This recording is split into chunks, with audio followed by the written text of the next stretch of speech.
Look at this. Soft, warm, and fresh out of the oven. Hot cross buns. Just like my Kititian friend Marissa and I remember them.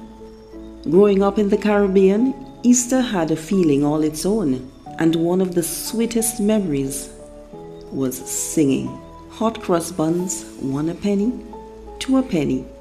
Hot cross buns. So today, I'm bringing those memories back right here in my kitchen. Simple ingredients: flour, yeast, eggs, milk, sugar, butter, raisins, essence, and warm spices. Everything goes in, and we start to mix. At first, it's rough, a little messy, but give it time, and it comes together. Soft, smooth, and just a little sticky. I divide the dough and shape each piece into soft, round buns.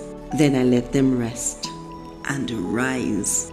And before they go into the oven, I add the cross, the signature of hot cross buns. Into the oven they go.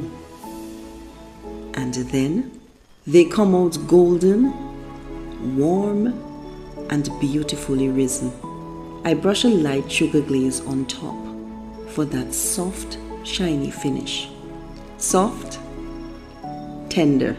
You can feel it in every touch. From childhood memories to my kitchen today.